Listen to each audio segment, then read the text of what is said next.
Hello, and thanks so much for joining us. I'm Carol Jenkins. The program is Black America, and my guest today is Ty Jones, award-winning actor, visionary leader, and the producing artistic director of the Classical Theater of Harlem. Under his leadership, the company has brought bold, diverse, and unforgettable performances to the stage right in the heart of Harlem. Ty, thanks so much for being here. Thank you for having me. Right. You're quite a, neighborhood sensation, but, the city and the nation as well. But, Thank you. We look forward every year to the performances at the Marcus Garvey Outdoor Theater. Yeah, I'm thrilled about that.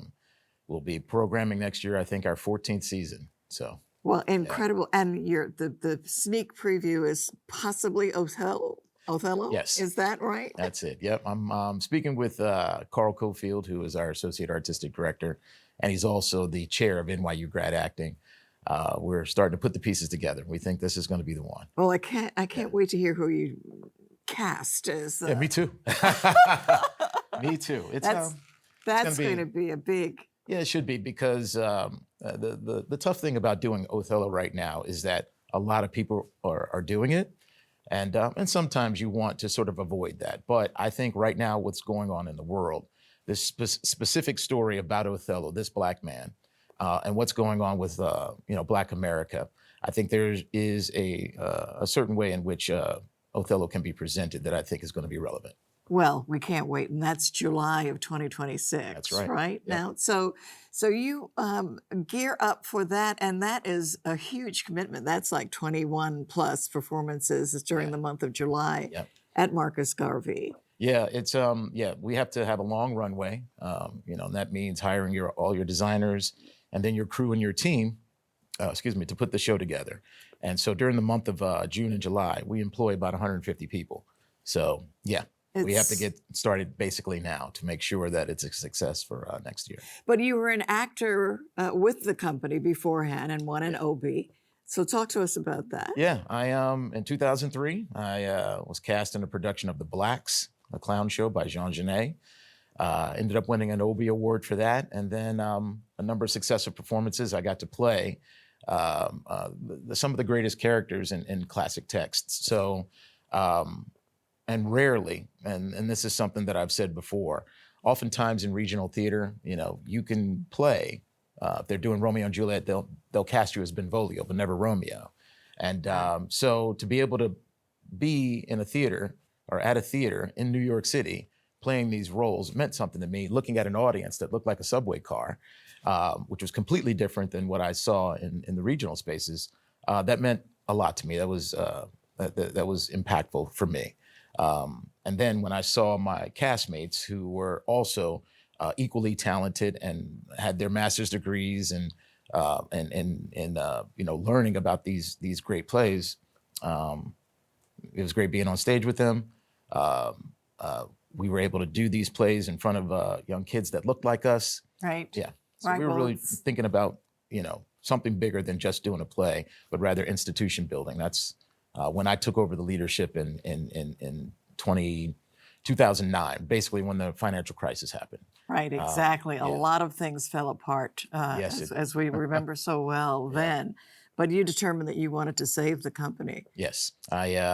Fortunately, I was about 20 years old when I started my own company. I had a painting company, an interior and exterior house painting company. So I knew what workman's comp and payroll was all about. So when I stepped in, I did not think that I was going to face $400,000 worth of debt, marshals at the door, things of that nature. But I actually employed something I got from the Obama administration at the time, where they did this micro donation campaign. So this was at the early stages of Facebook. I had about 1,000 friends on Facebook. Well, that was huge then, right? And the algorithms hadn't kicked in yet. So if you actually posted something, everybody saw it, right? So I literally sat down and I wrote all 1,000 of those friends to give me a $10 monthly recurring donation as I took over the leadership of Classical Theater of Harlem. And to this day, I still have people who give me a recurring monthly donation back from 2010. Yeah. That's incredible. Well, you have, you know, a substantial staff now. You actually have a staff, you know, that you Yeah, for 10 years, I didn't Right. take a salary. I don't know if you know this, but I am an actor. So, you know, I did 5 seasons on a television show called Power. I played Agent Donovan.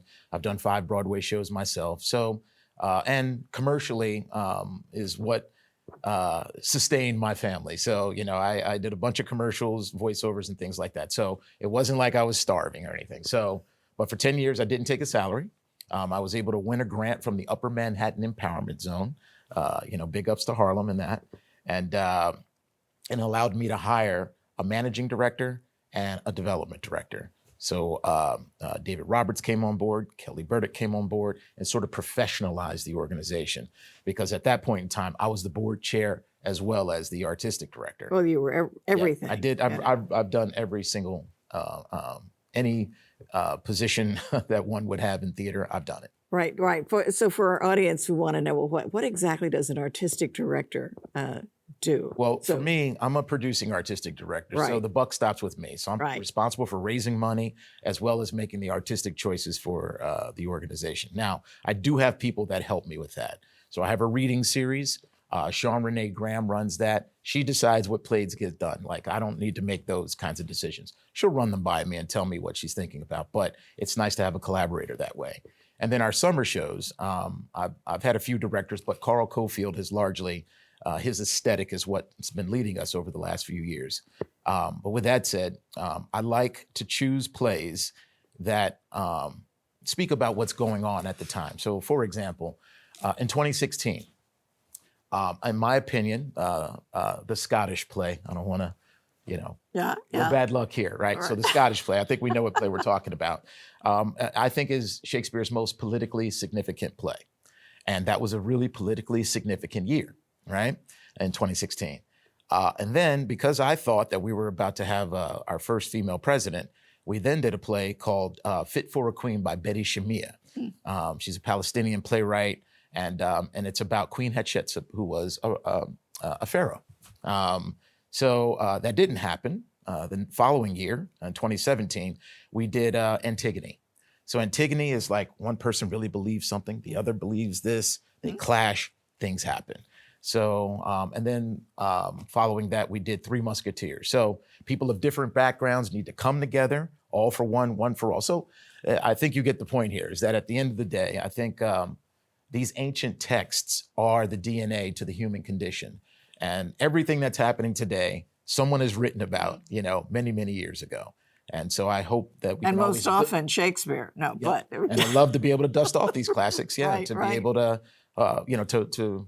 showcase them in our community so we can have the kinds of conversation around community maintenance. Yeah, that's incredible. I'm also intrigued by, you mentioned the literary piece of this. Talk to us about the monthly Yeah. sessions that take So place. I'm really, really happy. So we've reconstituted our reading series. It was on pause because of the COVID pandemic. And we're happy to be back with Harlem School of the Arts. So every month we do one reading, part of our reading series, and we alternate months. So one of them is called Playwrights Playground. Sean Renee reaches out to writers. You don't have to be famous or established or anything. You could be working on a monologue, you could be working on a screenplay, or just working on a play. Reaches out to writers. They need to submit up to 10 to 15 pages. She usually chooses about 4 or 5 people on that evening. And then the people who Out show of the up, audience. she chooses the 4 or 5 people who are going to submit, right? Right. She has those. Right. And then the people who show up that night, Right. which is usually about 40 or 50 people, usually actors, directors, she will cast from the people who show up.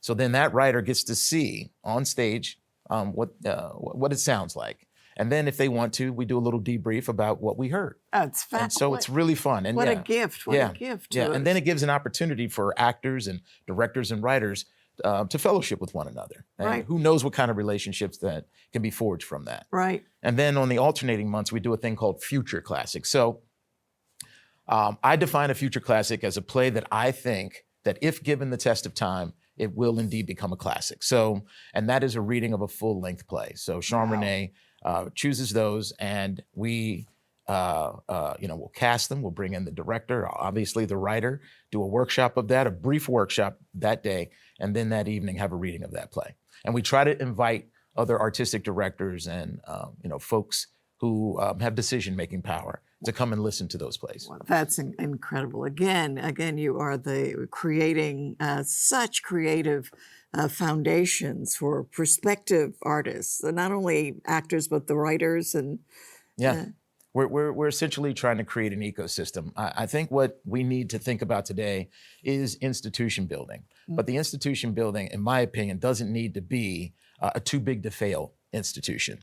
As a matter of fact, I think that's bad for arts when you have the Kennedy Centers of the world and the Lincoln Centers of the world. Nothing's wrong with them. Right. But if all resources start going to these big institutions and these smaller institutions start to fail, well, then they become the arbiters of art. And I don't want a massive institution telling me what art is. I want to be able to see a diverse network of folks presenting the kind of art that I think can move people in profound ways and pleasurable ways and measurable ways.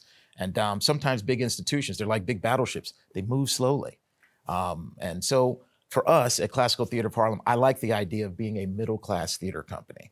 And I hope that we can be a template for other people who are interested in building theater companies for themselves to look at us. I am happy to share everything that I've done to be able to build this company the way it is today, so we can have a healthy ecosystem of presenting arts organizations across the United States and not just big, massive institutions. So let's talk about the financial firmament that you are existing in now. We just saw the news release. You've just gotten $1 million grant from the Smith Foundation. Talk to us about that and the purpose of that.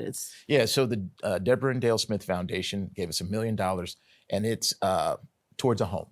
And it's not a vanity project. So Harlem Opera, the Harlem Chamber Players, and Classical Theater of Harlem, all in one building. I want to call it the Harlem Classical Arts Complex. The artistic home for the 10-year-old version of us. And so we've identified a couple places that we would love to have it. We do not have site control. So that's the most important thing. Once you have site control, then raising money, then you start raising money. But with that said, and by site control, you mean what precisely? So basically, you need to have an agreement that wherever it is that you're about to plant your home, right, that the paperwork is all in order. Okay. So, but we're working on that. Okay. And this money is going to help us sort of cement all those kinds of things. But 3 institutions will be housed together. And I think we can help each other in that way. So as opposed to us just being all alone and trying to go it alone. There's something, teamwork makes the dream work. Right. So. Well, I love your enthusiasm. I love good. And the fact that you're willing to share it and are working collaboratively. Now, the NEA dealt you a blow earlier this year. Was it in May that you discovered? It was like Friday night. Got an email out of the blue where they were terminating our grant. The grant was for $60,000, but less than a week later, because of my team, my marketing team is led by Alessandro Chile, we immediately were able to let our folks know. We sent blasts out. My PR team, Navolta Media, was able to get a press release out right away about what happened. And I mean right away. We did it within 60 minutes. We put something out. And within a week, we had about 1,000 donations, anywhere between $60 and $80. So we covered the $60,000 gap. And then on top of that, some other folks were willing to donate to us. I'd say that we ended up raising about $100,000 because of the termination of the NEA grant. And then finally, there were, I would say, about just south of 600 organizations that were affected by that. We all put ourselves on this spreadsheet, and then we petitioned the government because it was a contract. Okay, or it is a contract, I should say. And some of us were able to get some of the money restored. We got some of our money restored, not all of it. But the question will be, like, going forward, we anticipated in our budget anywhere between $60,000 and $75,000 a year from the NEA. We're pretty sure that's not going to happen anymore. And of those organizations, the 500 and change organizations, you can easily see that they probably put they used AI prompted it to look for something related to diversity, equity, Sure. inclusion, and just spit them out. There's no part of me whatsoever that believes that this administration literally went through line by line to find these organizations that are really serving the most marginalized. But I think the mistake they made is that when you're running an arts organization, you're always being resourceful with the few resources that you have. You have to punch above your weight. So if you want to come after us, come on, we're ready. I'm not afraid of this administration whatsoever. If anything, it's a spark that's put a flame in motion. And you've had substantial donors, the Mellon Foundation. Yeah, so the Mellon has been very good to us. And so has, I will say, Darren Walker at the Ford Foundation. But I want to underscore that it's been regular folks. You know what I mean? We don't have a wealthy donor base. We don't have corporate sponsorship. It's been the people. Yeah, and yet you're running at a budget of what, $3 million? A little south of $3 million. We did go over $3 million one year because we had the fortune of presenting a production called Memnon out at the Getty Villa, and the Getty gave us a grant towards making that happen. All right, so you're bringing in the heavyweight donors. I mean, that's good, yeah. You know, as well as ordinary people who are sending you $10 to keep you afloat, which is fantastic. Let's take a look at some of the work you've produced, and we'll talk about it on the other side. You bet. Got a little rhythm, that pitter-pats through my brain. It's so persistent, a day isn't distant when it'll drive you insane. Comes in the twilight without any invite and hangs around till the day. I'll have to tiptoe to it, and if I whisper to it, I hope it listens when I say, fascinating rhythm, you got me on the go. Fascinating rhythm, I can't stop dancing. What a scene you're making, the world is all aglow with lovers' hearts on fire with romancing. Oh, how I love to see the world as it should be. Fascinating rhythm, fascinating rhythm, fascinating rhythm. Won't you keep working on me?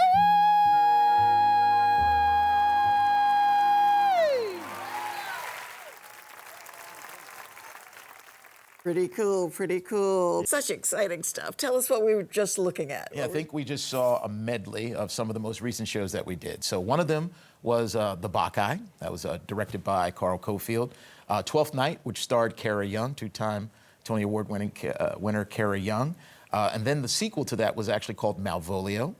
And that I directed with Ian Belknap. After that, I think we saw Midsummer Night's Dream.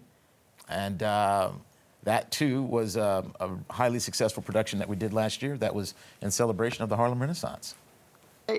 So now I know that you're building up your board now, you know, and I don't know whether I want to call him that cutie pie from the morning show. Billy Crudup has just joined the board. How did that happen? So I actually have done, we worked for a short time together, Billy and I, in a production of Henry IV, directed by Jack O'Brien. We really reconnected because of the passing of one of our trustees, Andre Brower.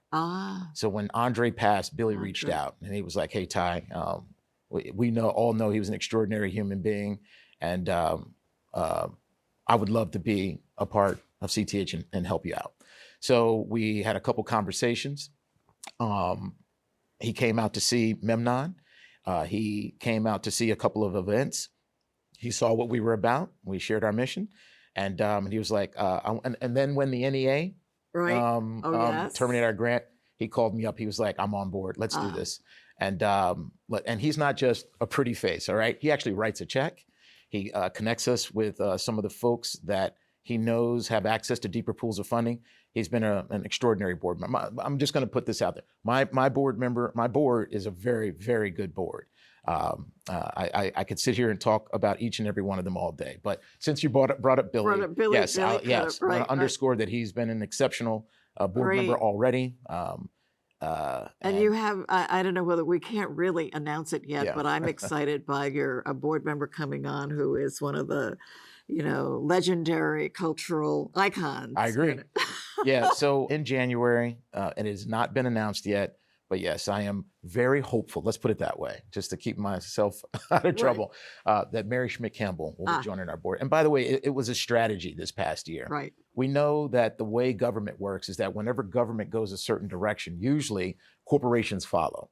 So I told my board, I was like, I think this year should be about essentially maintaining where we are in the ecosystem of theater producers. Let's not try to think about growth right now. Sustainability, not sexy, but necessary. But the one thing we could do is work on building our board. We need to bring people on our board who have access and love theater, love what we do. And so far, it's been going well. We think that we're going to hopefully add another 3 more board members, and then hopefully we can hit the accelerator on some of these big plans that we have in the future. Well, that's great. It sounds to me like you're moving in exactly the right direction. Thank you. Your productions are fantastic. Now, for people who cannot make it to Marcus Garvey Park, there's another option at the Red Rooster. Okay. All Yeah. right, So in December. in December we are going to be presenting. I believe it's going to be December 15th. Go to our website once we get the dates and tickets available. But we're going to have the award-winning Renee Elise Goldsberry is going to be singing. Hamilton, Yeah, right? from Hamilton. One of the Right. original cast members of Hamilton will be singing some of her favorite holiday tunes, and she's about to release an album. So I'm really excited about that. So that'll be December 15th. At the She's Red At the Rooster. Red Rooster Jenny Supper Club. She's going to Right. raise the roof that night. Okay, So, I'm sure she will. she will. I'm sure She's she will. extraordinary. Let's talk a little bit about you now, because I love in the green room we were talking about your family, 3 kids. You Yeah. and your wife had the decision about who was going to work and who was going to stay home with the kids. Yeah. So I actually met my wife out in. I was at the Guthrie. I was playing Corey in Fences, and she's not an actress. She's a corporate gal. Right. We fell in love. We dated for 3 years, long distance, and it was one of those and get off the pot moments. Right. So then she moved to New York City, and we lived in Sen for a while, and got married in 2004. Had our first child in 2006, and then had 2 more after that. And the life of an actor, it's not that secure. Fortunately, things have gone fine, but I'll just give you an example right now. Generative AI is so advanced that I think by next year, there'll be no reason to ever hire a real human being for a commercial. Really? That's how I really feel. And I'm not being hyperbolic, Well, hair certainly on some fire. of the things that we've But- seen recently are they're creating whole human beings, so to speak. It is that good. So, I have to be really thoughtful about what next steps are for me and my family. But I believe in the arts. All 3 of my kids are classical musicians. My son, he's 18. He's a freshman at Morehouse right now. He plays the cello. My middle child, Rowan Emerson, she is a violin player, and she's an extraordinary one at that. She was actually chosen to be part of the youth orchestra that was put together when Dudamel came in about 18 months ago. And she was on the front page of the art section. So she's an exceptional violinist. And then my youngest is Emery, and she's a pianist, and she has played often with the Chamber Music Center of New York City. So do I believe that they're going to make a life in music? No, but they will have a skill that no one could ever take away from them. Right, and you're working with teens at your organization as well. Yeah, so we have a summer program called Harlem Teen Shakespeare Intensive, is led by Anastasia Scott, who's an extraordinary actor in her own right, actress, and it's free. Look, I have 3 kids. I know what these summer programs cost. And so we provide this for free. We usually have about 25 students. It's a program that we do in conjunction with Dream Center, which is part of 1 Corinthians Baptist Church led by Pastor Mike Walren. So yeah, we do everything we can to make sure that we are being mindful of culture, we're being mindful of community, and we're being mindful of commerce. So even during our summer show, along the pathways, we have vendors. And we also have a relationship with the Department of Health and Hygiene. So those people who are struggling to stay on their feet, they can get their blood pressure checked, things of that nature. And then some of these vendors aren't the ones that necessarily have brick and mortar spaces. So they get an opportunity to have 30,000 people, walk through Marcus Garvey Park in the month of July so they can sell their wares or, food items to them. And then, that's foot traffic also to all the local businesses that are right there on Lenox and on Frederick Douglass Boulevard. We were fortunate enough to bring on a consultant, and according to the American Arts and Prosperity, we generate over $650,000 of economic activity during the month of July. Incredible. Well, Ty Jones, you have to come back. I'd love to come back. So yeah. And congratulations on everything that you're doing. Thank you so much, and I'm really humbled that you had me on your show. I don't know how to thank you other than just to say thank you. Well, and tell our audience how to send money directly. Okay. Yeah, if you'd like to support Classical Theater of Harlem, please go to our website at cthnyc.org. One of the tough things about not-for-profit organizations is that we're dependent upon foundations and government. So right now, I am thinking of a way to create a revenue stream for Classical Theater of Harlem so we can be a little more self-reliant. And it's actually called Monte Cristo, Animating the Classics. So as somebody that has been in this world for the better part of 25, 30 years now, almost, I believe if we want to capture these young people, I believe we can do it through animation. So when young people are on their phones, they may spend up to 90% of their time on those phones looking at animation. So if we can create animation that is as compelling as what they're already looking at, they might be able to learn about Henry V or Count of Monte Cristo or Romeo and Juliet.